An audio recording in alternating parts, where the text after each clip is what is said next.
Amina. Bwana Yesu asifiwe. Amen. Amen. Karibuni tena kwenye Bible study yetu kwa siku ya leo. Tunaendelea na kitabu cha Samueli wa kwanza chapter 14. Asanteni sana kwa maombi wapendwa, Mungu awabariki. Tumekuwa tukisoma Samueli wa kwanza chapter 14 kwa wiki mbili sasa. Kama bahati mbaya au kuweza kusikiliza au kuparticipate kwenye vipindi vilivyopita, kwa sababu ni mwendelezo, itakuwa vizuri kama ukiweza kurudi nyuma ili uweze kupata the bigger picture. Otherwise kuna vitu vingine ambavyo utakuwa unavifikia katikati, alafu unaweza ukawa upate the full story. Kwa muhtasari kidogo kabla tujaendelea, wiki iliyopita tulisoma verse 11 mpaka 23. Tuliona Jonathan na mbeba silaha wanajidhihirisha mbele ya Wafilisti na Mungu akawafadhaisha Wafilisti, wakaanza kupigana wao kwa wao. Kulikuwa kuna tetemeko pia. Mfalme Sauli tunaona aliahirisha kumsikiliza Mungu kwa sababu ya makelele alikuwa anasikia vitani, na wakaenda vitani. Na tuliona Waisraeli waliokuwa na Wafilisti wakarudi kuanza kupigana upande wa wana wa Israeli. Basically tulijifunza kwamba imani bila matendo imekufa. Tuliona jinsi ambavyo Jonathan alitake a step of faith, lakini pia tuliona kwamba hatua au njia za Mungu za kufikia ahadi ya Mungu kiimani iko tofauti kwa kila mtu, sawa na kile ambacho Mungu anakuwa amekikusudia kwa wakati huo.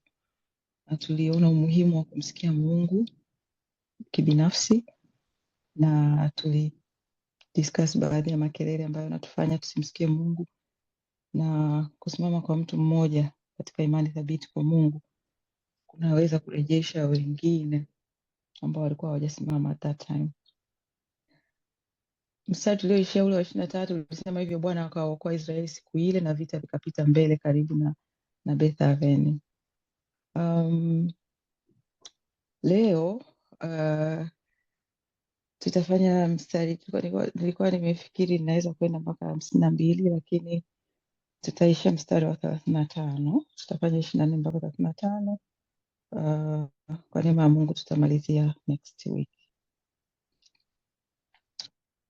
Moderator, naomba utusomee if you are in a position to do so. By the grace of God I will. Bwana Yesu asifiwe. Amen. Amen. Kwa msaada wa Roho Mtakatifu. Nao watu wa Israeli walisumbuka sana siku ile, lakini Sauli alikuwa amewaapisha watu akisema, na alaaniwe mtu awaye yote alaye chakula chochote hata jioni, nipate kujilipiza kisasi juu ya adui zangu. Basi hakuna mtu miongoni mwa watu aliyeonja chakula. Nao watu wote wakaingia mwituni, na humo mlikuwa na asali juu ya nchi. Mstari wa 26. Na hapo watu walipokwisha kuingia mwituni, tazama, hiyo asali ilikuwa ikidondoka, walakini hakuna mtu hata mmoja aliyetia mkono wake kinywani, kwa sababu hao watu walikuwa wakiogopa kile kiapo. Ila Jonathan hakusikia. Hapo babaye alipoagiza watu kwa kiapo, basi yeye akainyoosha ncha ya fimbo iliyokuwa mkononi mwake na kuichovya katika sega la asali. Kisha akatia mkono wake kinywani na macho yake yakatiwa nuru. Mstari wa 28. Ndipo mmojawapo wa watu wakamjibu akasema, baba yako aliwaagiza watu sana kwa kiapo, akisema, na alaaniwe mtu alaye chakula leo. Na hao watu walikuwa wamepungukiwa na nguvu. Ndipo Jonathan akasema, babangu ameidhoofisha nchi. Tafadhali angalia jinsi macho yangu yalivyotiwa nuru, kwa sababu nalionja asali kidogo. Je, si zaidi sana kama watu wangalikula na kushiba leo katika nyara hizi za adui zao walioziteka? Kwa maana haukuwa uuaji mkuu sasa katikati ya Wafilisti, nao wakawapiga watu miongoni mwa Wafilisti siku ile kutoka Mikmash mpaka Ayolani, na hao watu walikuwa wamepungukiwa sana na nguvu. Basi watu wakazirukia zile nyara, wakawatwaa kondoo na ng'ombe na ndama na kuwachinja papo hapo juu ya nchi, nao wale watu walikuwa wakiwala pamoja na damu. Amen. Bado tunaishia 35. Okay. Mstari wa 33, samahani. Ndipo wakamwambia Sauli wakisema, angalia, watu hao wanakosa juu ya Bwana kwa jinsi wanavyokula pamoja na damu. Naye akasema, ninyi mmefanya kwa hiana, vilingisheni kwangu leo jiwe kubwa. Mstari wa 34, kisha Sauli akasema, haya, tawanyikeni katikati ya watu mkawaambie, nileteeni hapa kila mtu ng'ombe wake na kila mtu kondoo wake, mkawachinje hapa na kula, wala msikose juu ya Bwana kwa kula pamoja na damu. Nao watu wote wakaleta kila mtu ng'ombe wake pamoja naye usiku ule, nao wakawachinja hapo. Naye Sauli akamjengea Bwana madhabahu. Hiyo ndio madhabahu ya kwanza aliyomjengea Bwana. Amen. Haleluya. Amen. Amen. Asante sana. Basi karibuni kwa mchango wa kile ambacho tumejifunza kwenye mstari huu 24 mpaka 35. Karibu moderator. Asante sana mtumishi wa Mungu. Basi kama ilivyo ada yetu, utanyoosha mkono, tutakuchagua, tutakukaribisha. Unapoona mwingine amesema, basi mpe nafasi kusema kitu kingine, ili mwishoni mwa siku mwalimu apate nafasi ya kuashiria kile ambacho Roho Mtakatifu amesema naye. Tutaanza na Sister Victoria, nimeona mkono wako, karibu. Bwana Yesu asifiwe. Amen. Nina kitu kidogo sana cha kuchangia mstari wa kwanza. Nimekuwa eager sana kuchangia kabla hata hujaanzisha nani moderator, kwa sababu nimemshangaa Mungu bado yani ulivyokuwa unaongoza maombi. Nimemshangaa Mungu kwa sababu nimemaliza tu kuongea na wewe, mtumishi akanipigia simu, Sister Pamela amenipigia simu. Anaongea exactly what you said, mpaka nikamwogopa, yani nimetetemeka mpaka ulivyoanzisha tu maombi nikasema, my God, hiyo Psalm 91 unaiongea. Sister Pamela ameenda through, ananifundisha what I need to do, mpaka yani nimemaliza kuongea na nyote wawili nikaanza tu kulia, lakini kitu cha kuchangia mpaka nashindwa kuongea. Mstari wa 24 anasema, nao watu wa Israeli walisumbuka sana siku ile. Sauli alikuwa amewaapisha akisema, na alaniwe mtu yoyote atakayekula chakula chochote hata jioni. Mimi naangalia huyu mtu alikuwa anawaapiza hao watu, amewaapiza. Unaona kitu ambacho yani the reason behind their fasting ni kwamba ili yeye nipate kujilipiza kisasi juu ya adui zangu, na watu walikubali wakafanya hivyo. Lakini mimi kitu tunachoangalia hapa, sometimes tuna fast, not only in fasting, katika vitu vingi tunavyofanya. Mama mchungaji wangu alikuwa ananifundisha siku zote, anasema what is the motive behind of what you do. Unafanya kwa ajili ya Mungu, au unafanya kwa ajili umeshinikizwa, au unafanya tu kwa ajili ya, unajua siku zote tunatakiwa tuangalie vitu tunavyovifanya tunafanya kwa ajili gani. Naangalia hicho kiapo, amri aliyoitoa Sauli ilikuwa kwanza ni haraka, bila kutafuta hekima ya Mungu, na matokeo yake watu waliteseka, waliumia.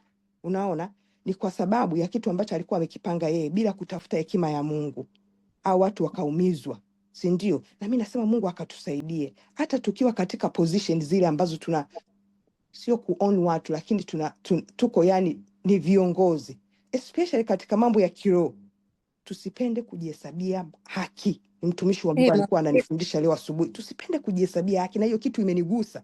Unaona, tusipende kujihesabia haki. Unaona, na mtu mwingine tena akaja akanifundisha kuhusu hiyo Zaburi ya 91. Ni watu wawili tofauti, hawajaongea.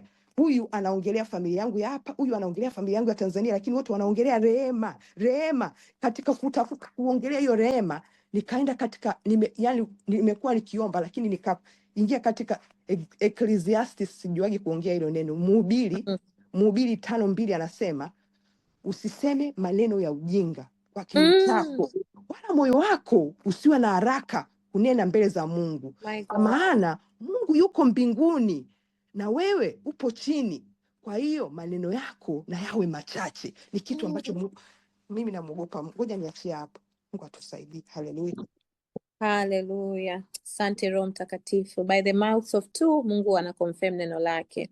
Basi karibu Sister Jane, barikiwa Sister Victoria. Bwana Yesu asifiwe. Amen. Karibu.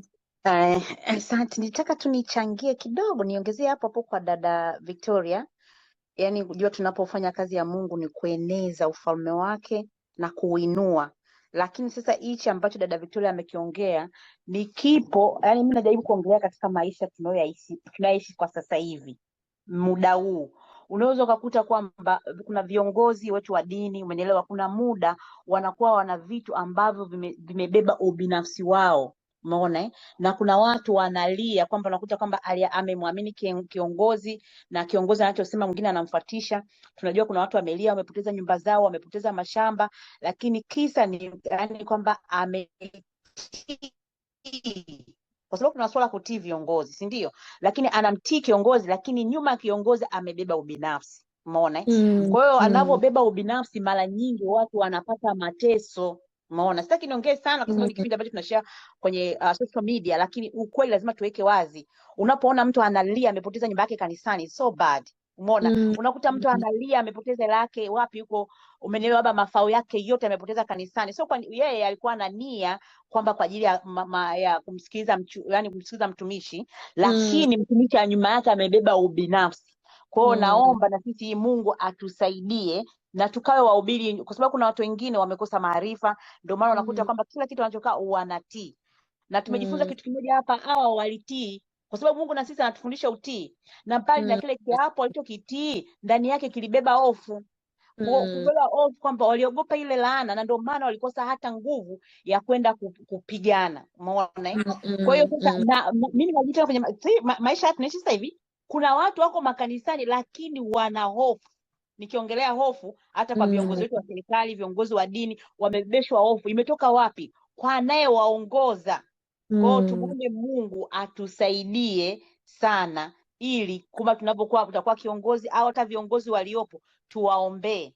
Nataka nitoe mfano mmoja. Kuna mtu ambaye ana watu wanamwamini, wanamfuatilia, lakini unakuta maneno anayoongea. Mungu atusaidie. Ngoja niache kuna mwingine afu mimi nitarudi tena. Barikiwa sana Sister Jane, barikiwa kwa mchango wako wa thamani. Karibuni mwingine ambaye yuko tayari kuchangia, watumishi.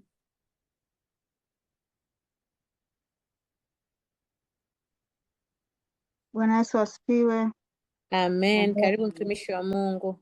Na mimi nitaongea kidogo sana hapo ya kwa kweli Mungu atusaidie sana, kwa sababu Yesu alikuja ili achukue madhaifu yetu yote.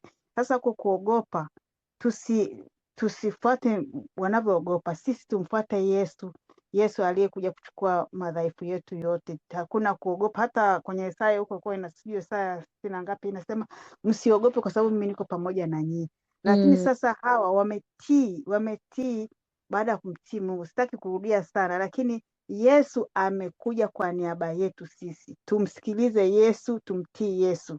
Tusimtii mwanadamu, tusiwafuate wanadamu, kwa sababu huyu amemtii mwanadamu tu, amemsikiliza mwanadamu akamwacha Mungu kumsikiliza Mungu. Hebu Mungu atusaidie. Mungu Roho Mtakatifu atuongoze sana.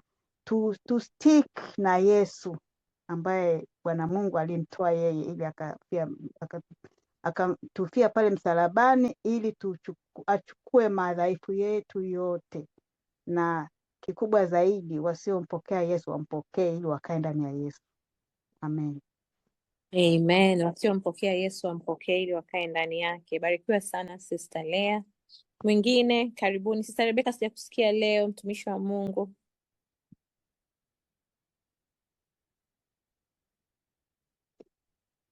Sina cha kuchangia. Barikiwa. Barikiwa mwana wa Mungu. Sister Jane, unataka kuendelea? Karibu. Yes, ya maki nyamaza kuachia nafasi. Naomba tu niongee haraka ili tumwache mwalimu aendelee na kipindi vizuri yale aliyotuandalia. Nataka niongelee tu swala kidogo, swala la asali. Ili swala la asali yani limekaa kimwili. Nikisema kimwili, mimi na wewe tukila asali kuna ile nguvu tunaipata. Si ndio anything contains sugar. Alafu kuna kingine tena imekaa kiroho vile vile. Kwa sababu nakumbuka hata Mungu alivyokuwa anawaambia wana wa Israeli wataenda kwenye nchi nini? Yenye asali na nini? Yeah. Sasa unaona huyu alivyokula asali akapata nuru, umeona? Kwa hiyo nahisi kama wale askari wote wangekula, cha kwanza wangepata nguvu vizuri, na pili machoni mwao kungeingia nuru, umeona? Kwa hiyo ina maana ushindi ungekuwa mkubwa zaidi, sio ushindi wa kuchoka kwenye asali hiyo.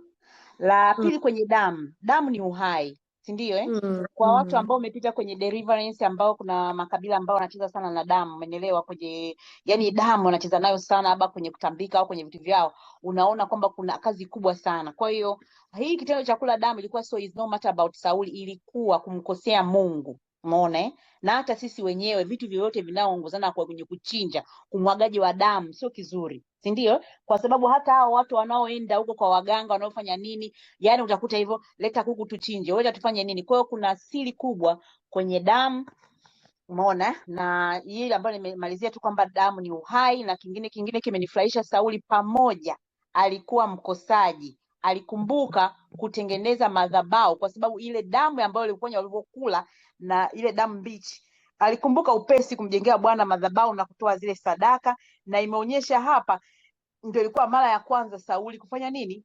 Kumjengea Mungu madhabahu. Haijalishi dhambi alizozibeba, haijalishi alivyokengeuka, lakini bado alikumbuka kwenye hiyo kitu. Kwa hiyo hata sisi wenyewe sio kama tumekamilika, lakini pale tunapoteleza turudi kwenye madhabahu ya Mungu. Basi ngoja niwaachie na wengine kwanza. Mbarikiwe. Amen. Asante sana kwa mchango wako wa thamani Sister Jane. Karibuni kama kuna mwingine yeyote mwenye kuongeza kabla sijamkaribisha mwalimu.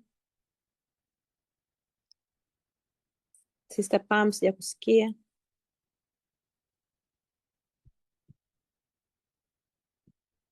Sorry, nilikuwa naongea kwenye mute. Ya, nadhani wameshachangia. Labda nitachangia mbele kama nikipata kitu. Mungu Asante, akubariki. wabarikiwe. Amina, asante sana. Mm. Dada, Yes, karibu mtumishi. ya samani kidogo, nataka mta kidogo tu, nataka mtanisamee, leo nimepata mwanya mzuri kidogo. Kuna kitu nimejifunza kwenye tunaposoma ile Agano la Kale, yani na kila ninaposoma nakuta wanapokosa wanatoa sadaka wanaporudi madhabahuni. Mungu anavyoongea nayo, labda kuwapa ahadi. Nilikuwa nasema mambo ya labda ya kina Ana, ya kina nani alikuwa na Samsoni, unaelewa, unaona kwamba wakisikia kitu wanatoa sadaka. Kwa hiyo unaona kuna nguvu sana kwa Mungu pale tunapomkosea, sijui kuna yani I don't know, Mungu ataleta hiyo neema kutufundisha zaidi swala la sadaka. Mimi jamani, nitamshukuru Mungu sana, maana nimeona hapa aliwaambia leteni ng'ombe, leteni kondoo, na wakafanya vile, wakamwachia hivyo. Basi ni hapo tu. Haleluya. Barikiwa sana. I'm sure mwalimu ametuandalia kitu katika hilo pia. Basi kama hamna mkono mwingine, sasa hivi ni saa 10:18 ya UK, 18 au 12:18. Karibu mwalimu, uendelee. Amina. Bwana Yesu asifiwe. Asanteni Amen. sana wapendwa kwa michango yenu mizuri sana, nimeendelea kujifunza na mimi. Nitashare kile ambacho na mimi nimejifunza wakati naandaa somo hili la leo. Kwenye vesi ya 24 na 31 tumeona kwamba watu wanasumbuka sana siku ile. Sauli amewapisha watu akisema alaaniwe mtu ambaye atakuwa amekula chakula ili apate kujipiza kisasi. Na ukiangalia mstari wa 31 unasema waliwapiga wale watu kutoka Mikmash mpaka Ayaloni. Na neno la Mungu lina note kwamba watu walikuwa wamepungukiwa na nguvu sana. Na kuna mstari mwingine tena hapo katikati nao unazungumza tena watu walikuwa wamepungukiwa na nguvu sana, lakini sikuweka hapo. Tunaona hao watu walikuwa wamepungukiwa na nguvu sana, wanasumbuka kwa sababu walikuwa wameapishwa chakula wasile hata jioni, na maana walikuwa wamelazimishwa kufunga, sio kwamba walikuwa wameamua wao wenyewe wanataka kufunga. Ukiangalia hiyo Mikmash mpaka Ayaloni, don't know if you can see my cursor. Ukiangalia hii sehemu ambayo Mikmash ipo, tuliona last time, mpaka Ayaloni, wanasema kwamba ni almost 15 miles hiyo distance iliyopo. Na ukumbuke hawa watu walikuwa wanapigana. Kwa hiyo ukisoma ile Biblia pale inasema kwamba walitumia karibu, ina maana tangu walivyoenda mpaka jioni walikuwa bado ndo wanafika Ayaloni. Ina maana ilikuwa ni sehemu ambayo ni distance kubwa. Of course ukisoma sehemu nyingine wanasema kwa mtu ambaye anatembea, let's say, anaweza akatumia masaa 6 for example, brisk walk. Lakini hawa walikuwa sio kwamba wanatembea for leisure, walikuwa wanapigana. Kwa hiyo mtu ambaye alikuwa anapigana katika distance yote hiyo, ina maana alikuwa anatumia nguvu. And then tukikumbuka environment ya hii sehemu pia tuliona last time ni sehemu ambayo ilikuwa na milima mibaya, magenge, na walitakiwa kupita kwenye hizo sehemu wakati wanaendelea kukimbizana na hao adversaries wao. Kwa hiyo hawa watu naturally kama binadamu wa kawaida, ina maana after some time lazima utakuwa umeishiwa na nguvu kwa sababu ya njaa. You can imagine ukiwa umefunga tu kawaida, jinsi ambavyo mwili unakuwa unanyong'onyea. Sasa huyu mtu bado on top of that alikuwa anatakiwa aende akapigana. Kwa hiyo hawa watu walikuwa wameishiwa na nguvu sana. Na kabla sijaendelea mbele, nitaka tukumbuke kidogo kuhusiana na maneno haya mawili, nadhiri na kiapo. Tulisoma sana kuhusu nadhiri na kiapo wakati tunasoma kitabu cha Matendo ya Mitume. Kwa hiyo sita dwell sana kule, lakini nadhiri ni ile ahadi ambayo mtu anakuwa anaifanya kwa Mungu, ambayo inakuwa ni binding. Anaweza akawa na witness yuko pale, au anaweza hata asiwe na witness, na inaweza kuwa ni conditional au isiwe conditional. Kwa mfano tunaona Jacob wakati ameondoka nyumbani, alipokuwa amelala siku ile, ameweka jiwe kama kwenye kichwa chake kwenye jiwe. Neno la Mungu linatuambia alifanya baadaye pale, alimwambia Mungu, ukienda na mimi na nikarudi nyumbani salama, basi utakuwa Mungu wangu, alafu nitakutolea sadaka ya fungu la kumi. Kwa hiyo alikuwa kuna ile ya if you do this for me then I will do this. Ni kama condition. Na tunaona hata Hana alikuwa amemwomba Mungu mtoto wa kiume, akasema kama Mungu akimpa basi atampa awe mtumishi wa Mungu. Hizi ni nadhiri ambazo watu wanatoa ambazo ni conditional. Lakini kuna nyingine ambazo they are not conditional, lakini sasa zikawa tu just time specific. Kwa mfano tuliona ukisoma kwenye Hesabu, ile ambayo mtu anaweza akawa amejitoa kujiconsecrate for a certain period of time kwa ajili ya kazi fulani ya Mungu. Kuna vitu ambavyo alikuwa anatakiwa kufanya, labda asinyoe nywele, asinywe kinywaji chochote cha zabibu and things like that. And then after muda ule umeisha, anakuwa anarudi kwenye maisha yake ya kawaida. Anakuwa anatoa ile nadhiri yake, anaimalizia, if I may call it like that. Na kitu kirahisi cha kutoa example kwa nadhiri kwetu sisi sasa hivi ni zile vows ambazo watu wanatoa mbele za Mungu wakati wanaoana, kwa sababu yes atakuwa amesimama priest pale mbele, lakini anayekuwa ambaye tunatoa zile ahadi zetu pale mbele ni tunazitoa mbele za Mungu. Binadamu wanakuwa ni mashahidi. Kwenye viapo it's the other way around. Mwanadamu anatoa promise kwa mwanadamu mwingine, Mungu ndo anakuwa shahidi. Tunaona katika Hesabu 30 neno la Mungu linasema mtu atakapomwekea Bwana nadhiri au atakapoapa kiapo ili kufunga nafsi yake kwa kifungo, asilitangue neno lake, atafanya sawa sawa na hayo yote amtokayo kinywani mwake.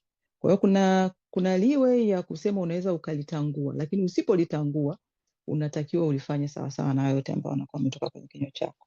Na example mojawapo ni wakati mtu lesea anaenda kutoa ushahidi kwenye mahakama for whatever reason. Tunaona pale ambapo mtu anakuwa anapewa either ni Biblia au wanapewa kitabu kingine kile, wanaapa kwamba I will say the truth and nothing but the truth. Anakuwa ameapa kwa mwanadamu mwingine, lakini anatumia Biblia kwamba Mungu anakuwa ni shahidi. Kwa hiyo sitaongelea sana hii, lakini kama kuna kiapo ambacho mtu anajua umekiweka au una nadhiri ambayo uliweka kwa Mungu hujaitimiza, ni vyema ukaiondoa. Kama ambavyo tulisoma last time, you can go back kwenye the book of Acts, ukaweza kusikiliza kule ili kuweza kujua exactly unatakiwa kufanya nini. Kwa hiyo sita nani sana hapo. Mungu hakuwaambia wana wa Israeli kwamba wafunge wanapoenda vitani. Tukumbuke kwamba Sauli alikuwa ameanza kumsikiliza Mungu and then akasikia makelele, akastopisha, akamwambia kuhani kwamba basi rudisha mkono wako. Hakuendelea tena kumsikiliza Mungu anasema nini. Kwa hiyo hii direction ya kusema kwamba watu wafunge, hamna mtu kula mpaka jioni, ilikuwa ni kitu ambacho amekitoa yeye mwenyewe personally. Na neno la Mungu linasema wewe utakapo, kwenye Kumbukumbu 20:19-20 inasema kabisa kwamba utakapo uhusuru mji mwingine siku nyingi kwa kufanya vita, Mungu aliwaambia hata miti wasiiangamize. Kwa sababu gani? Kwa sababu alisema kwani utaweza kula matunda yake. Kwa hiyo hata Mungu alikuwa ametoa like niite kama a special caution kwamba mti wenye matunda usiuangamize kwa sababu unaweza ukakusaidia wewe kuwa chakula chako. Kwa hiyo ina maana alikuwa ameona umuhimu wa chakula hicho kuwepo wakati mtu anapokuwa yuko vitani. Yeah. Lakini akasema ile miti mingine ambayo sio miti ya matunda, ambayo sio ya kuliwa, wanaweza wakaiangamiza. Kwa hiyo tunaona umuhimu ambao Mungu alikuwa ameuweka katika chakula kwa mtu ambaye yuko vitani, kwa sababu after all unahitaji nguvu ili kuweza kupigana. Kwa hiyo kitu ambacho nilikuwa najifunza hapa ni ile if I may call it legalism ya Saul. Saul ambaye tunamuona hakuwa na Mungu kabisa at all throughout the time ambayo yuko kwenye pomegranate tree. Tumekuja kuona hapo wakati anaanza kuongea na kuhani, pia hakumpa hata kuhani muda wa kuweza kusikia Mungu anasema nini. Alafu out of the blue, ina maana hii order alitoa pale pale before ile army haijaondoka kwenda kuanza kupigana. Ndio maana Jonathan hakusikia kwa sababu alikuwa tayari ameshaondoka.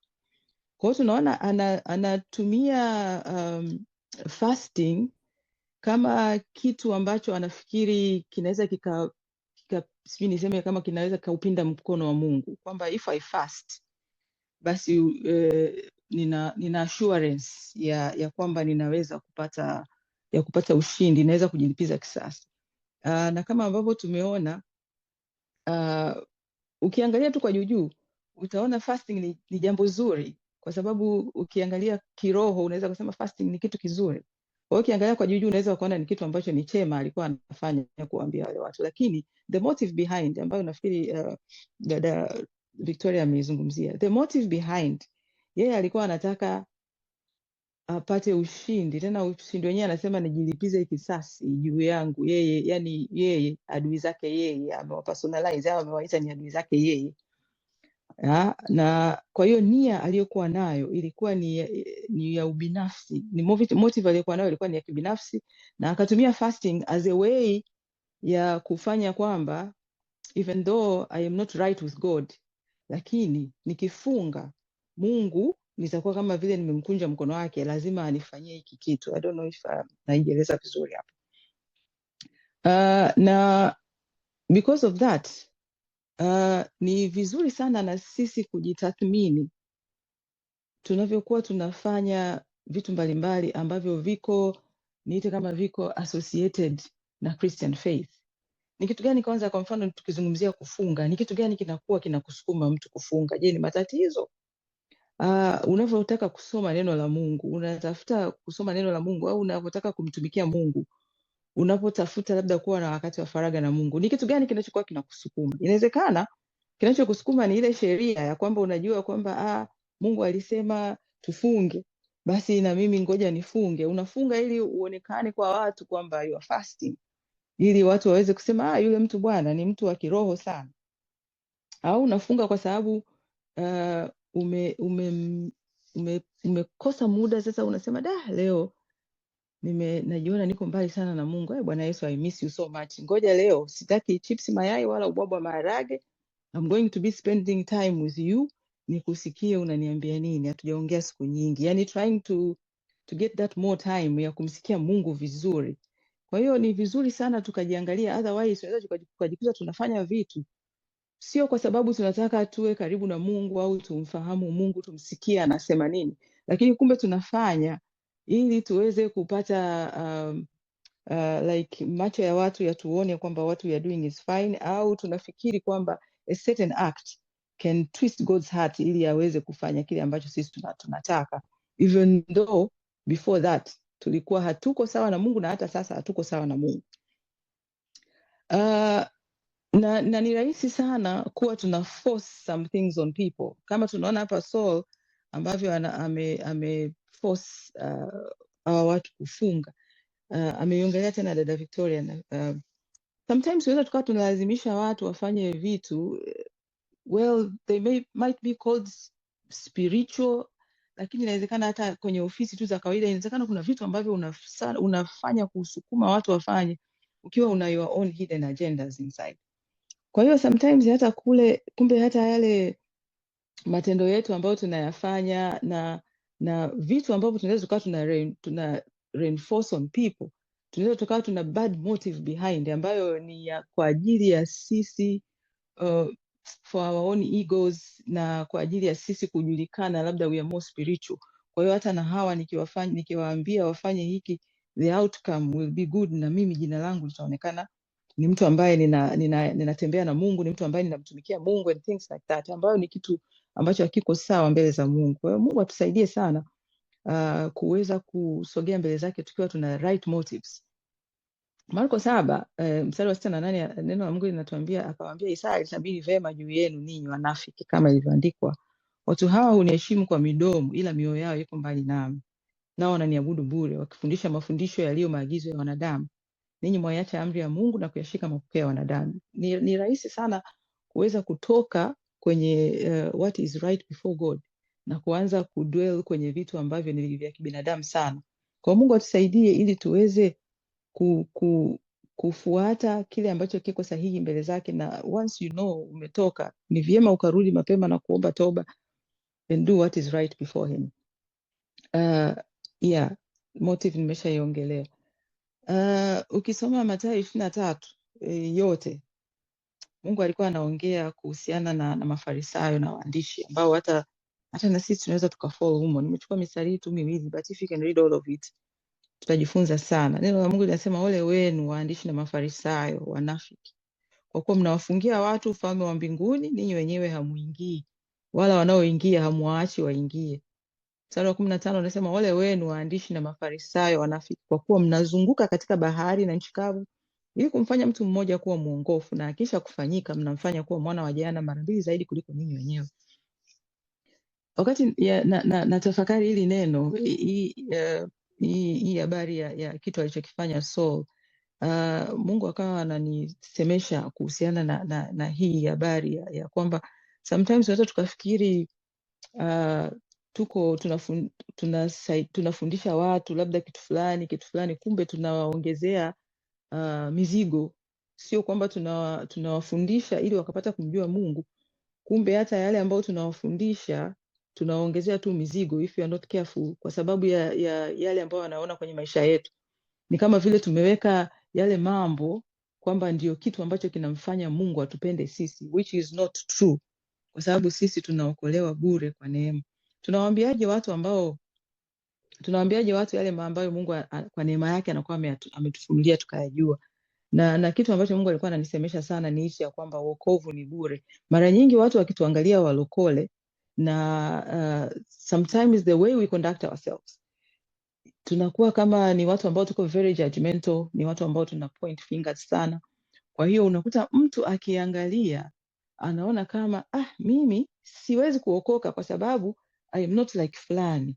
Yule ambaye anafanya hiki, anaenda labda kwenda kanisani kila Jumapili, ndio kitu ambacho unakionyesha sana kwa watu, au ni kusoma neno sana, au ni kuomba, au ni kufunga, whatever it is. Sasa mtu akijiangalia na yeye alipo, anaona kwamba mimi na dhambi zangu nizo nazo 1 2 3 siwezi kupata wokovu. Lakini kumbe tunatakiwa tuwaambie watu kwamba neema ambayo tunapata ni neema ambayo tunapewa bure. Tusiwe tunapeleka hizi legalistic actions zetu mbele, alafu watu wakakosa kumuona Mungu in that. Salvation is for free, kwa maana hata sisi wenyewe tumepokea bure. Mathayo 3:16, famous verse, kila mtu anaijua, ni kwa kila mtu anayemwamini asipotee, nawe na uzima wa milele. Sio kwa yule ambaye anatenda matendo mema, sio kwa yule ambaye anatoa sadaka kwa wahitaji. No, it's not like that. Neno la Mungu katika Ephesians 2:8-9 inatuambia, kwa maana tumeokolewa kwa neema kwa njia ya imani. Hiyo haijatokana na nafsi zetu, ni kipawa cha Mungu, wala si kwa matendo, mtu awaye yote asije akajisifu. Kwa hiyo tunaokolewa bure, na ni vyema watu ambao tunawahubiria neno la Mungu waweze kupata hii message ya kwamba wokovu ni bure, ili mtu asifikiri kwamba siwezi kwenda kwa Kristo kwa sababu nina shida hii ambayo Mungu hawezi kuipokea kwa sababu mimi ni mdhambi sana. No. Mungu anatupokea jinsi tulivyo. and then the process of transformation anaianzisha yeye mwenyewe. Katika mstari wa 24 tunaona pale anaposema nipate kujilipiza kisasi juu ya adui zangu.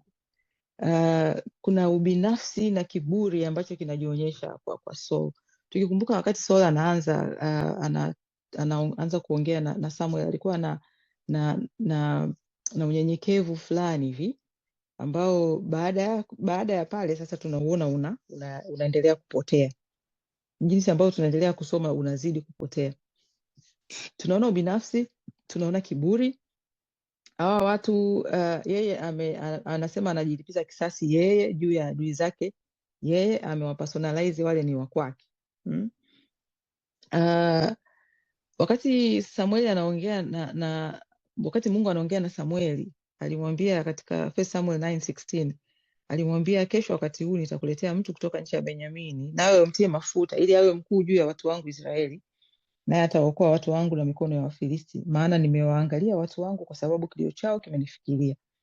Kwa hiyo Mungu alikuwa amemweka Saul kwa ajili ya watu, lakini mwisho wa siku tunamuona Saul anachukua ile kama ni nafasi yake yeye personally. Na katika Kutoka 23 Mungu alikuwa amemwambia wakisikiliza sauti yake kweli kweli na kuyatenda yote ambayo yeye anayanena, ndipo yeye Mungu atakuwa ni adui wa adui zao na mtesi wa hao wanaowatesa. Kwa hiyo tunaona jinsi ambavyo ubinafsi na kiburi ulikuwa umeingia katika Saul.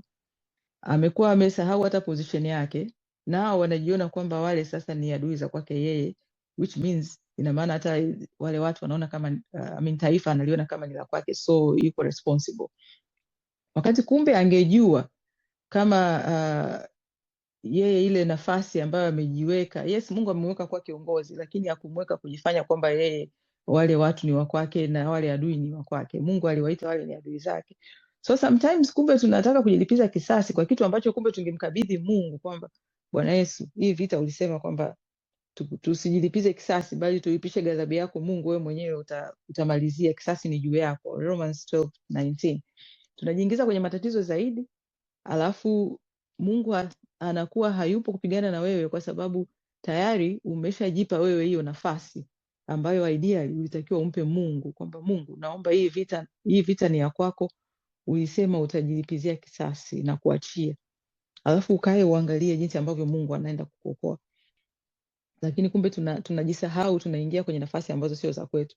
So Mungu atupe neema ya kujitambua sisi ni wakina nani, na pamoja na kwamba tuko ndani ya Kristo, lakini let us know our positions ili tuweze kumwachia Mungu nafasi yake, na yeye tukimwachia nafasi, that is when he can do miracles for us. Naona pia insecurity kwa Saul, kwa sababu unapokuwa unatoa statement kubwa namna ile ya kusema kwamba msile mpaka nijilipize kisasi, ukumbuke kwamba tayari mpaka sasa hivi Jonathan kwa hawa wapiganaji, ina maana nafasi ya Jonathan kwenye macho yao automatically lazima itakuwa kubwa. Jonathan ndo aliyewapiga mara ya kwanza kwenye ile garrison yao tuliposema chapter 13, na sasa hivi tena Jonathan ndo ametoka wakati king mwenyewe alikuwa amekaa. Kwa hiyo ina maana automatically huyu Saul alikuwa na some kind of insecurity inside of him. Kwa hiyo sasa nafikiri alikuwa anajaribu kupambana kutaka order zake zionekane kwamba na mimi am also spiritual, so we are fasting today, atakayekula mpaka jioni amelaaniwa. Lakini Bwana Yesu alituambia kwamba sisi tusiape kabisa. Hatutakiwi kuwa insecure.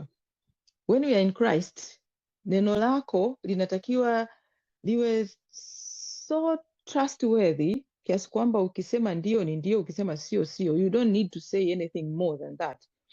Bwana Yesu alituambia lolote litakalozidi hiyo, hayo yanatoka kwa yule mwovu. Yaani unapoona umefika kwenye nafasi sasa ambayo unataka uongee sana ili watu wakuone au justify yourself, actually you are supposed to go back, ukarudi ukataka urudi kwa Mungu ili uweze kutambua ni wapi ambako umeharibu, ili Mungu aweze kukuonyesha wapi unapotakiwa kutengeneza, lakini sio kuanza kusema maneno mengi ambayo mengine hata ukuambiwa kusema na kuanza kuwapisha watu na nini, ambavyo sasa unaondoa ile ambayo alisema ndio yako iwe ndio, sio yako sio. Kwa hiyo ina maana your word haiko trustworthy anymore. Watu hawatrust neno unalosema, ndio maana wanataka uelezee zaidi. Sasa ndo unaanza kujikuta unaanza kuongezea vitu vingine ambavyo kumbe hata kutakiwa kusema. Kwenye verse 25 na 26 tunaona wanaingia mwituni ambako neno la Mungu linatuambia kulikuwa na asali juu ya nchi. Na watu walipokwisha kuingia, tazama hiyo asali ilikuwa ikidondoka, lakini hakuna hata mtu mmoja aliyetia mkono wake kinywani, kwa sababu walikuwa wakikiogopa kile kiapo. Wakati na tafakari hii asali, Mungu akawa anasema kwamba of course asali ni chakula walichokuwa wamepewa bure na Mungu, hawakukifanyia kazi. Asali ilikuwa iko pale. Asali inatengenezwa na nyuki, tunafahamu. Ilikuwa inadondoka, sio kwamba walitakiwa kwenda kupika wala nini. Mungu alikuwa ameprovide, lakini people could not eat, they could not enjoy ile asali na utamu wake. Nikanarudishwa tena kwenye habari ya wokovu. It is the same way hata kwenye wokovu. Mungu ametoa wokovu bure. Hakuna ambaye anaokoka kwa matendo kama tulivyoona kwenye Ephesians 2:8-9. Lakini kutokana na viapo ambavyo watu wanakuwa wameapishwa, watu wanashindwa. Mwingine labda aliambiwa kwamba ukiokoka na hii ndoa utoke. Hamna ndoa tena. Mwingine anaambiwa ukiokoka mimi sio mzazi wako, utahama hii nyumba. Kwa hiyo kuna mwingine ambaye labda ukienda kumtumikia Mungu utakiona nitafanya hiki na hiki na hiki. Kwa hiyo kuna vitu ambavyo labda watu unakuta wamekuwa wako chini ya kiapo, wanashindwa kupokea neema ambayo Mungu anakuwa ameiachilia bure, kwa sababu ya kuogopa viapo ambavyo vimewafunga watu mbalimbali. Na ukumbuke viapo vingine mtu anaweza akawa hata akusema yeye, vilifungwa na watu wengine waliotangulia huko, lakini bado people are still affected by them. Kwa hiyo this is one of the things ambavyo Mungu ametupa bure, lakini kutokana na viapo mtu anaweza akashindwa kuenjoy neema ya wokovu ambayo Mungu ameshatoa, au ambacho aliapa mtu mwingine, even not you. Lakini pia Mungu akawa ananiongelesha kwa asali kwa maana ya chakula ambacho akanirudisha kwenye mstari wa Zaburi ya 23, waandaa meza mbele yangu machoni pa watesi wangu. Tunaposoma huu mstari, Mungu anatuambia ameshaandaa meza mbele yetu machoni pa watesi wetu. Lakini swali la kujiuliza, je, wewe na mimi, are we free to partake from that table ambayo Mungu amesha prepare for us? Au bado kutokana na mambo mbalimbali ambayo tumeapishwa, tunashindwa kuenjoy the goodness of God ambayo sasa amesha provide freely, ametuwekea mezani. Yes, watesi wako pale wanaangalia, Mungu ametuwekea in their presence ili sisi tuweze kula na kuenjoy pamoja na Mungu. Lakini je, are we free to do that? Au bado tumefungwa na mapokeo mengine ambayo yanatuambia labda wokovu sio duniani, yanakuambia hiki na kile. Kwa hiyo unakaa unaogopa, au unakaa unaona kwamba this cannot be. Lakini Mungu ameshaachilia, sio kwamba haimaanishi kwamba hakipo. Mungu ameshaachilia. It's just up to you and me kusema kwamba okay, Mungu ameshanipa hiki kitu na mimi ninapokea kwa imani, ni cha kwangu. Kwa hiyo inawezekana kuna kitu ambacho kinatuzuia sisi tusiweze kufaidi the abundant grace of God ambayo tayari ameshatuandalia meza hiyo machoni pake. Na unaweza ukawa upo una access ya hiyo meza ambayo Mungu ameshakuandalia wewe na mimi. Do you sit and eat? Ameongea dada Ana wakati wa maombi. Tunakaa ndo tunakuja, basi unakuja unadonoa tu dakika moja, umedonoa umeondoka na grape. Dakika ya pili umerudi, baadaye umechukua kipande cha chungwa, baadaye umekuja sijui umechukua kiazi. Do we sit and enjoy the goodness of God ambacho Mungu ametuwekea? Kwa sababu tunatakiwa tukae hapo sasa ndio tuweze kuenjoy hiyo meza ambayo Mungu ametuandalia. Lakini kama tunaona kwamba hatuna muda, tuko busy tunafanya hiki na kile, ina maana hii meza ambayo Mungu ameiandaa inakuwa useless. Kwa hiyo it is up to us to take the time to sit, tukae na Mungu hapo kwenye meza, tumsikilize anatuambia nini. Sometimes just kuenjoy to his presence, sio kwamba lazima unaenda kuomba na nini. Lakini Mungu atusaidie ili tuweze kuprioritize time with him. Ni kati ya vitu ambavyo nimekuwa najifunza sana katika hii chapter, Mungu anatutaka tukae na yeye, tumsikilize. Even more than we serve, sijui tunafanya nini. Unaweza ukajikuta unakimbizana huku na huku na kule, lakini you don't have time to sit, ukakaa ukamsikiliza Mungu anasema nini. Na pia kitu kingine ambacho Mungu alisema na mimi hiyo asali, kwamba asali ni neno la Mungu. Tunaona ukisoma Yohana 1 mstari wa 1 mpaka wa 5, nitasoma tu wa 4, tunaambiwa ndani ya neno la Mungu ndimo ulimokuwa uzima, na ndani ya ule uzima ndio kulikuwa kuna nuru ya watu. Tuliona Jonathan anakula asali, macho yake yanatiwa nuru. Mungu anatuambia ndani ya neno lake kuna uzima, na huo uzima ndio nuru ya sisi watu.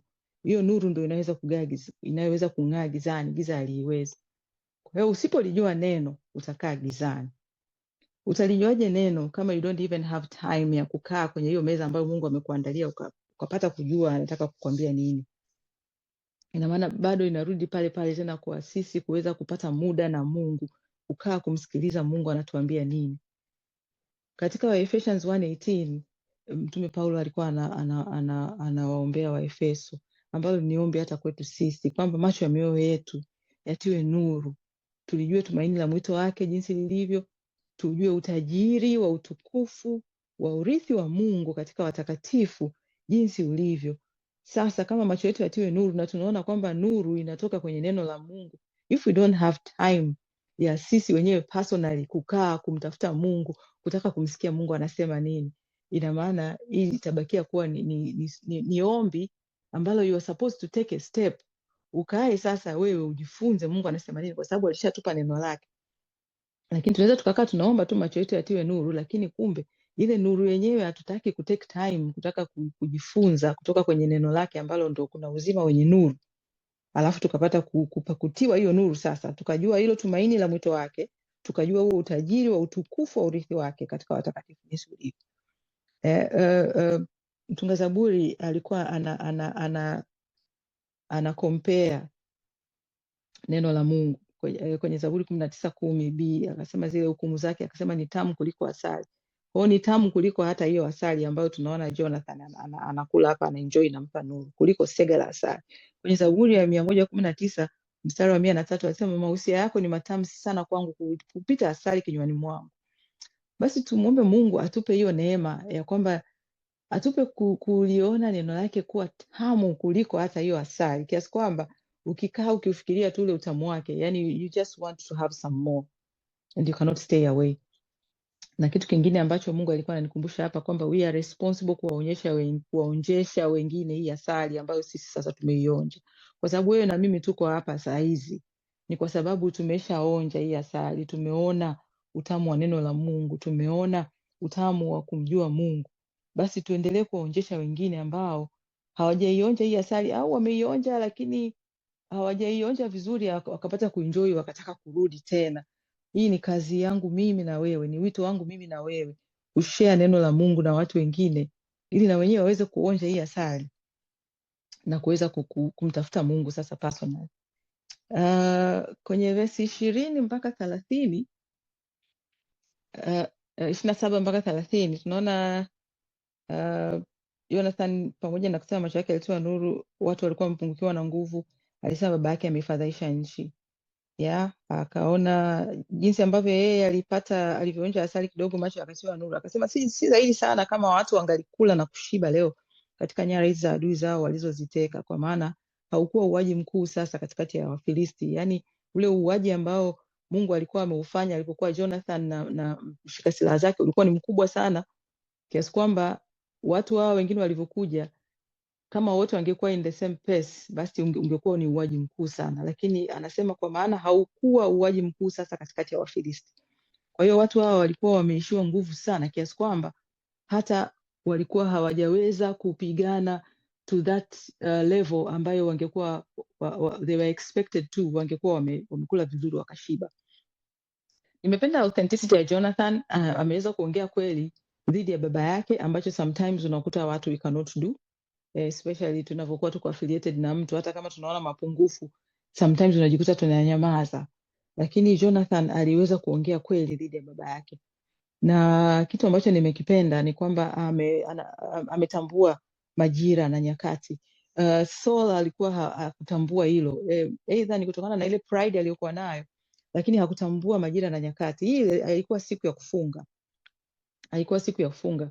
Neno la Mungu linatuambia katika Mhubiri 3, na tuliona hii mwanzoni, kwamba kwa kila jambo kuna majira na wakati na kusudi lake chini ya mbingu. Na ukumbuke Jonathan akumwambia baba yake. Can you imagine angekuwa amemwambia, akunyamaza, akamshirikisha pale mwanzoni. Ina maana hii victory yote ambayo ilitokea sasa hivi isingeonekana, kwa sababu hata strategy ambayo yeye amekuja nayo, tunaona Jonathan amepata ushindi ule wa kwanza. Watu wamekuja wamebank on ule ushindi ambao Jonathan alikuwa nao. Lakini anakuja baba mtu ameleta watu ambao wamewanyima chakula. Within no time watu wameshiwa nguvu. Hata ushindi ambao wameupata sio ushindi ambao ulikuwa expected, kutokana na yale mambo ambayo Mungu alikuwa ameshayatenda wakati Jonathan ametangulia. Kwa hiyo unaona kwamba the fact kwamba alikuwa hajamwambia, Mungu alimuongoza vizuri kwamba usimwambie. Ina maana angemwambia, ina maana ile issue yote ingekuwa imeishia pale pale even before it started. Tuwe makini. Yani kitu ambacho nilikuwa nasikia ndani yangu, sometimes it's not kwamba Mungu hajakwambia. Umemsikia Mungu amekwambia kitu, whether ni kuanzisha huduma au ni kuanzisha biashara. Mungu amekwambia na ulimsikia vizuri, yes you are right. Lakini inatakiwa tuwe makini sana na wale watu ambao Mungu anatuletea kuwa msaada, au what you might call your partners. Yeah, anaweza akawa mtu ambaye anakuja as a partner, lakini kumbe ndio anakuwa mtu ambaye anakuja kuzuia ile kitu ambayo Mungu alikuwa anataka kukifanya pale, kutokana na kile ambacho amekileta kwako. Yani anakuwa hindrance to you to function to that full capacity ambayo God alikuwa ameintend to do kwenye hicho kitu ambacho alikuwa amekuitia. Sometimes tuna partner na watu kwenye biashara ambazo we have no business partnering with them. Yani hakutakiwa kupartner nao, lakini for some reason you partnered with them. Yeah, mwingine wewe umeokoka, I'm giving an example. Wewe umeokoka, mwenzio ni mtu ambaye inawezekana ameokoka au hajaokoka, nitoe mfano wa namna hiyo. Mtu ambaye hajaokoka, and then mnataka mfanye biashara pamoja, muone Mungu akiwapigania katika biashara. Wakati mwenzio kumbe sadaka yake anapeleka kwa miungu. Wewe sadaka yako unapeleka kwa Mungu muumba wa mbingu na nchi, Baba wa Bwana wetu Yesu Kristo. Hiyo combination kuweka inakuwa ngumu sana. Kwa hiyo na maana tayari ushindi ambao utaupata tayari ni ushindi ambao tayari umeshapunguzwa kutokana na mtu ambaye umepartner naye. The same for the ministry. Kuna watu ambao ministry zinakufa, lakini kutokana na watu ambao umepartner nao with. Let's ask God, Mungu atusaidie tuweze take time, especially when we are nearing very major life decisions, lakini hata kwenye maisha yetu ya kila siku tunatakiwa tumuombe Mungu ili Mungu atuonyeshe na atusaidie kuweza meet with the people who are the right people at the right time, ili tusiweze kupotea. And to do that inabidi tuwe na mahusiano mazuri na Mungu, otherwise hatuwezi kupokea maelekezo kama tuko busy na mambo mengine. We don't have time kukaa na kumsikiliza Mungu anatuambia nini, alafu tunataka tuone anatuambia huyu sio, huyu ndio. That will never work. Tunaona watu walikuwa wamepungukiwa na nguvu za kimwili, yeah? Chakula kipo, hawakuweza kula. Nguvu za kiroho lakini pia huwa zinapungua. Hizi zilikuwa zinazungumziwa nguvu za kimwili, lakini Mungu alikuwa anasema na mimi hapa kuhusu nguvu za kiroho pia huwa zinapungua. Na nguvu za kiroho zinapunguaje? When we are not connected to the source. Tukumbuke tuna mwili, tuna roho, alafu tuna nafsi that connects mwili na roho. Mwili tunaokula ndio huu ambao nguvu ambazo wao walikuwa wameishiwa za kimwili. Lakini tuna roho ambayo sisi ambao tumempokea Kristo, roho yetu inafuata ya Kristo. Lakini kama you are not feeding your spirit yako inakosa nguvu. Yes, unaokoka unapata nguvu za Roho Mtakatifu, lakini unahitaji nguvu za Roho Mtakatifu kuendelea kutembea katika makusudi ya Mungu. Tunakula chakula asubuhi, mchana, jioni. Tena wengine wanapata na snacks in between, saa 4 sijui saa 5 anapata ka snack kidogo, saa 10 jioni anapata ka snack kidogo. Lakini are we feeding the souls the same way? Kama ambavyo unaulisha mwili mara 5 kwa siku, are you feeding your spirit mara 5 kwa siku? Are you connected to the source? If you are not connected to the source, spiritual strength yako itapungua. alafu sasa inakuwa rahisi kuwa kama Saul. Ya, neno la Mungu linatuambia katika Ephesians 5:18, msilewe kwa mvinyo bali mjazwe roho. Na ukiangalia hili neno ambalo lilikotokea kwenye Kigiriki linasema be filled. Hili neno hata siwezi kulitamka, plero whatever, ni present imperative form ambayo inatuambia you keep on being filled. This is a continuous infilling of the Holy Spirit. Sio kitu ambacho unaenda ukiomba umejazwa leo basi it is enough. This is a continuous infilling ambayo you can only be able to get that when you are connected to the source, ambayo source sasa ni Mungu mwenyewe. Na tunatakiwa tuwe being filled, tuwe refreshed daily. Mungu yuko tayari anatusubiri, ni sisi tu kutaka kukaa pale sasa tukapata kupokea. Na ndio hicho kitu ambacho kinatusumbua sana sisi kama wanadamu. Mara nyingi we are rushing. Ameongea dada Ana nikamshangaa Mungu sana.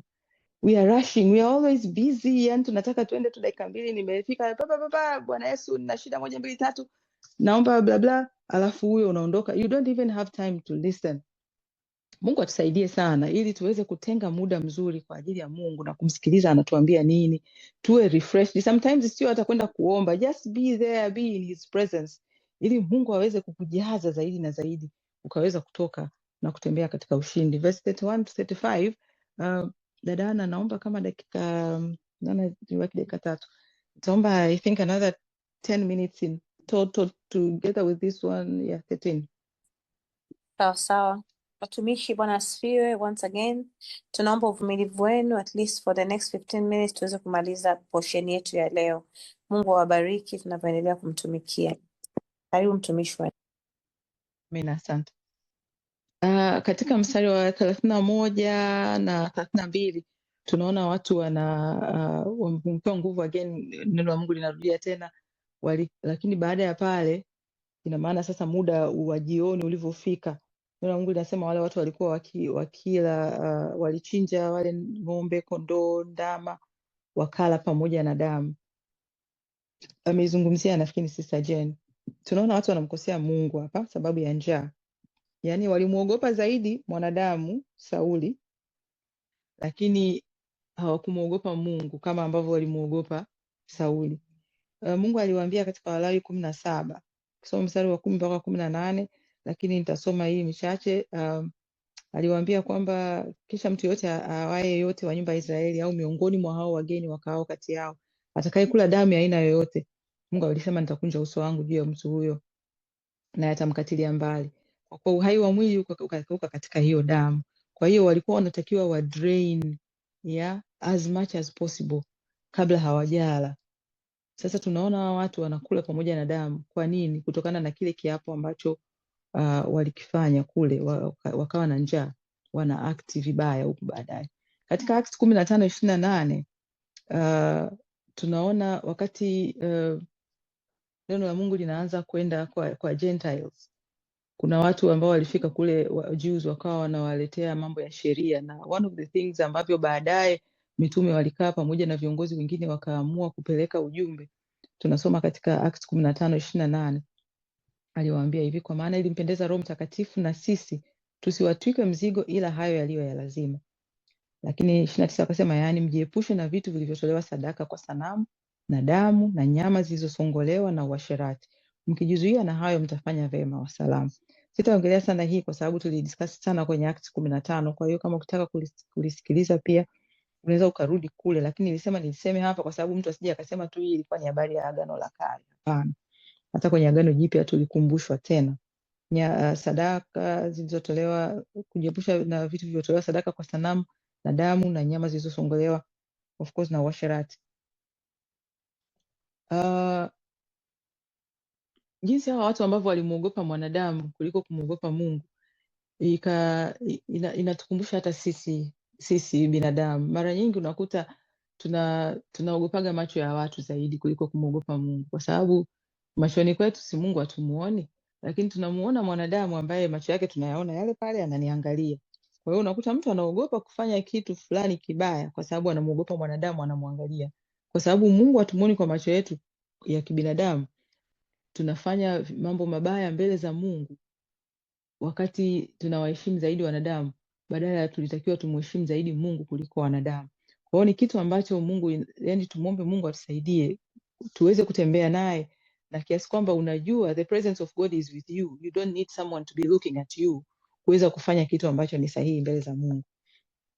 Na legalism ukiangalia sana, legalism inawafanya watu wafanye dhambi. It's kind of arouses ile nani ya sin ndani. Mara nyingi hata mtoto ukimwambia usifanye hiki, ndio unakuta sasa ndo anaenda kukifanya hicho hicho. It's like unakuwa umearouse ile sin ndani ya mtu ili aweze kukifanya hizo kitu. Kwa hiyo hatuwezi peke yetu bila msaada wa Mungu.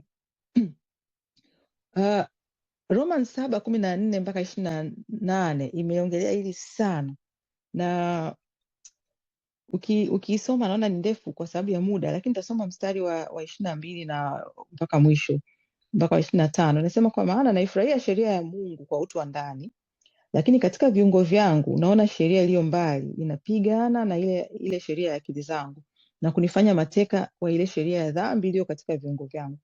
Ole wangu maskini mimi, ni nani atakayeniokoa na mwili huu wa mauti?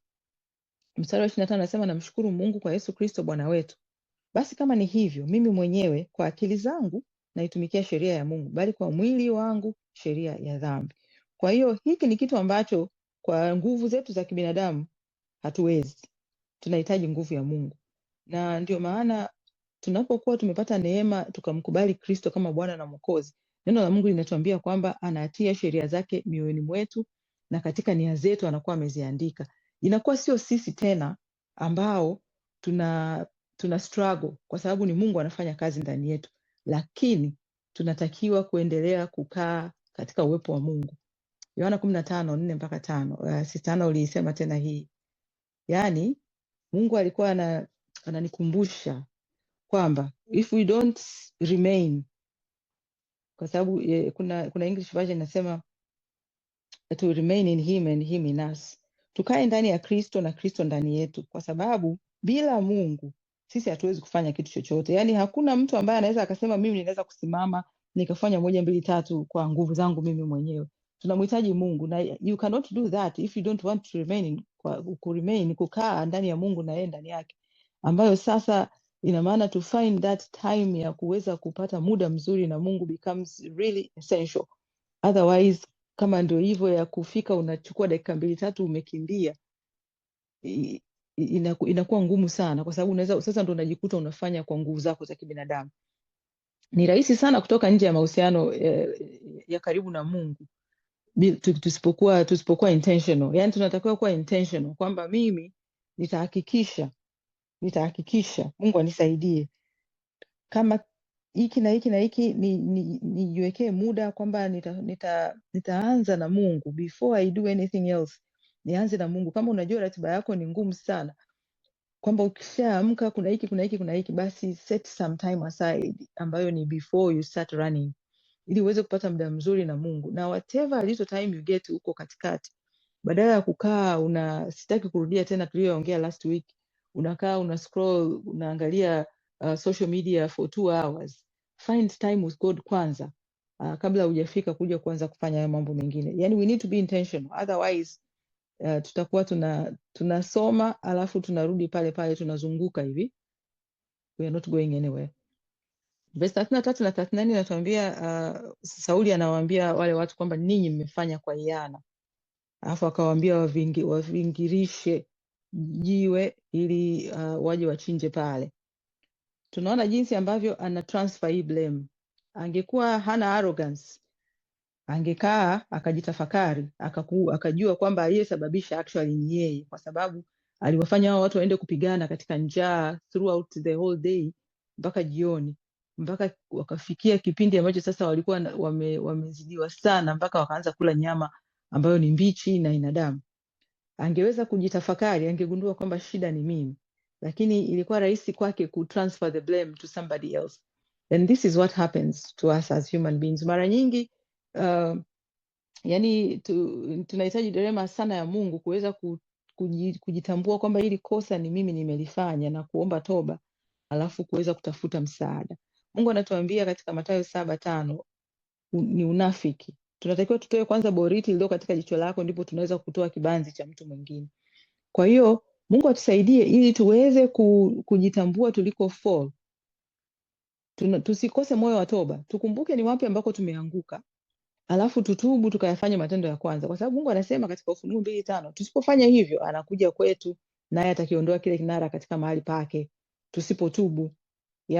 Kwa hiyo wapendwa, tusipotubu tukaamua kurudi, Mungu ataondoa hicho kinara ambacho walikuwekea. Sio kwamba sisi tuko exempted kwa sababu tumeokoka, bado anaweza akaondoa hicho kinara kama tunaamua kukaa kwenye dhambi. Na katika dhambi Mungu anauficha uso wake.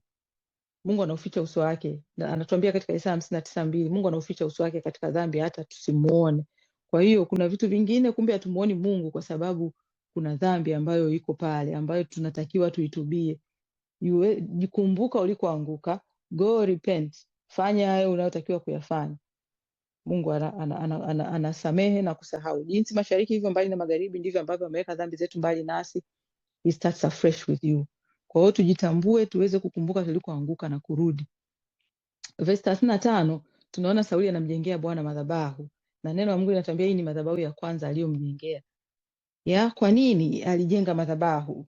Alikuwa anatoa sadaka kwa sababu ya dhambi ya watu walioifanya, kwa sababu walikula chakula chenye damu, au alikuwa anatoa shukrani kwa Mungu kwamba mpaka sasa hivi Mungu umetusaidia, tumepata ushindi dhidi ya Wafilisti, wameshatukimbia. Neno la Mungu alisema. Lakini tunachoona ni kwamba hii ndio ilikuwa mara ya kwanza Sauli anamjengea Mungu madhabahu. Tukumbuke mambo mengine ambayo Mungu ameshamfanyia Sauli, amemsaidia kwenye kupigana huko nyuma tulishasoma. Lakini hakuwahi kutoa shukrani. Ina maana huyu mtu alikuwa ni mtu ambaye yuko ana pride. Hakuwa thankful, yani hakuwa na moyo wa shukrani. Nilikuwa najaribu kutafuta kwenye yalikotokea kwenye maneno ya Kiebrania, kuna controversy. Kuna some scholars ambao wanasema kweli hii ilikuwa ni madhabahu ya kwanza ambayo alijenga, lakini wapo scholars ambao wanasema alikuwa ameanza kuijenga lakini hakuimaliza hii madhabahu kuijenga. Ilikuwa ni kwamba wakati wale watu wanaleta sasa wale wanyama kwenye ile jiwe ambalo alikuwa amesema waliviringisha lije pale, kwa hiyo wale wanyama wakawa wanakuja wanachinjiwa pale. Kwa hiyo ilikuwa ni kama vile wanatoa sadaka kwa Mungu, lakini hawakuwa wanatoa sadaka, it was never finished. Kwa hiyo tunaona whatever it is, ni kwamba bado huyu ni mtu ambaye alikuwa na pride, hakuwahi kurudi before God, kurudisha shukrani kwa Mungu hata huko nyuma kote ambako tulimuona. Na hii is in support ya mistari ambayo inakuja kuendelea mbele ya 36 huko tunakuja kuona kwamba huyu wala alikuwa hamshukuru Mungu. Tunakuja kuona katika mistari inayofuata na katika chapter zinazofuata hakuwa na huo moyo wa shukrani ndani yake. Ila alikuwa ni kweli hii it is very possible kwamba hii madhabahu hakuifinish, na kama ambavyo scholars wengine wanasema. Lakini madhabahu ni nini? Just in a short in a nutshell. Ni sehemu ambayo inatengwa mtu kuweza kukutana na Mungu. Tunaona katika Mwanzo 35 tunaona Jacob alimjengea Mungu madhabahu pale sehemu alipokuwa amelala, Mungu akamtokea. Lakini tunaona pia Abrahamu alimjengea Mungu madhabahu several times, alikuwa anatoa sadaka several times, alikuwa anamtolea Mungu shukrani several times. Lakini madhabahu pia it can be a physical place ambayo unaandaa sehemu ambayo utakuwa unakutana na Mungu. Umeitenga sehemu specific, let's say nyumbani una nafasi, ukaweza kupata sehemu ambayo umeitenga, umeiweka wakfu kwa ajili ya wewe kuwa unakutana na Mungu. Ukitaka kusoma neno, kuomba, kuworship, kufanya nini, that is the place where you go to. Na kama ambavyo tunaona Jacob, Mungu tunaambiwa na neno la Mungu kwamba aliona malaika wanapanda, kuna ngazi malaika wanapanda na kushuka pale. That is also what will happen kwenye madhabahu ambayo unakuwa umeiweka kama Mungu ndio ambaye yuko pamoja na wewe mahali hapo. It can be a physical place, lakini madhabahu ambayo God wants from us ni madhabahu ya sisi wenyewe. Neno la Mungu linatuambia katika Wakorintho wa kwanza 6:19, au hamjui ya kuwa mwili wenu ni hekalu la Roho Mtakatifu aliye ndani yenu, mliyepewa na Mungu, wala ninyi si mali yenu wenyewe. Kwa hiyo sisi sio mali yetu, tunaambiwa miili yetu ni hekalu la Roho Mtakatifu. Na kama ni hekaluni kuna madhabahu. Na madhabahuni sadaka huwa zinatolewa. Sadaka gani inayotolewa ndani yako? Kwa sababu kama sisi ni madhabahu, Roho Mtakatifu yuko ndani yetu, sisi ni hekalu lake. kuna sadaka ambazo zinatolewa katika madhabahu zilizoko ndani yetu sisi, ambayo Mungu anatuambia katika Warumi 12:1. Basi ndugu zangu, Paulo alikuwa anatuambia, anatusihi kwa huruma za Mungu tuitoe miili yetu ndio iwe dhabihu iliyo takatifu, iwe takatifu inayompendeza Mungu. Akasema hii ndio ibada yetu yenye maana. Wala tusifuatishe namna ya dunia hii, bali tugeuzwe kwa kufanywa upya nia zetu, tupate kujua hakika mapenzi ya Mungu yaliyo mema, ya kumpendeza na ukamilifu. Kwa hiyo madhabahu ambayo, sadaka ambayo Mungu anaitaka na madhabahu ambayo iko ndani yetu sisi kama hekalu la Mungu, ni sisi wenyewe kuwa tunajitoa katika hiyo madhabahu, sisi kama sacrifice ambayo tunatakiwa tuitoe miili yetu every day. Tunatakiwa kufa to die to self every day. Sio kwamba nilifanya hivi leo basi I'm good to go for the rest of my life. This is something that tunatakiwa tumuombe Mungu atusaidie kwamba kila siku mimi ni utoe mwili wangu iwe dhabihu iliyo hai kwa Mungu. Kila siku nijitoe kuwa mtakatifu kwa Mungu, to be separated, yeah?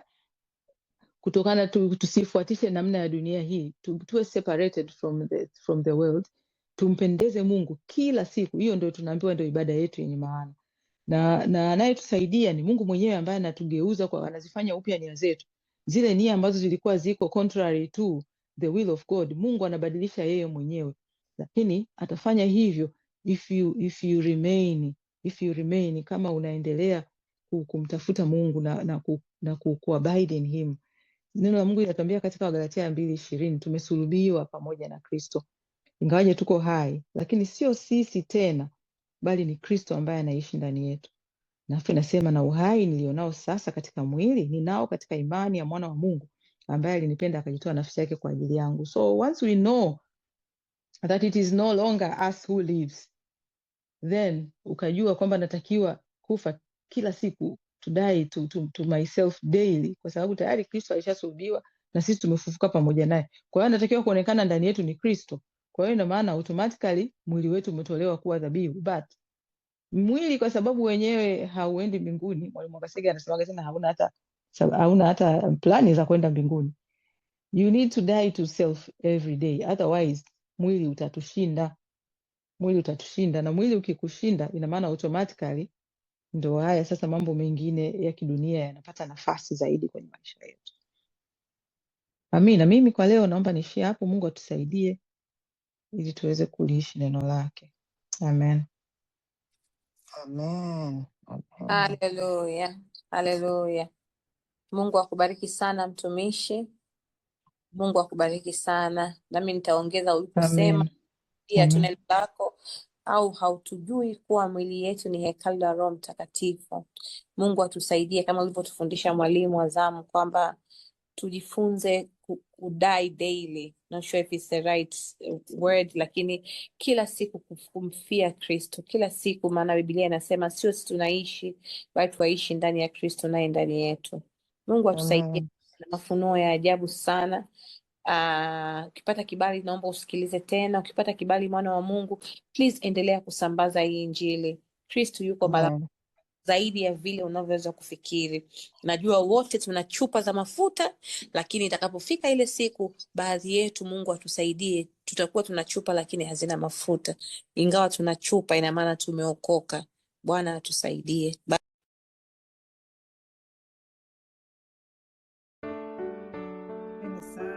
Kushiriki katika kujifunza neno la Mungu.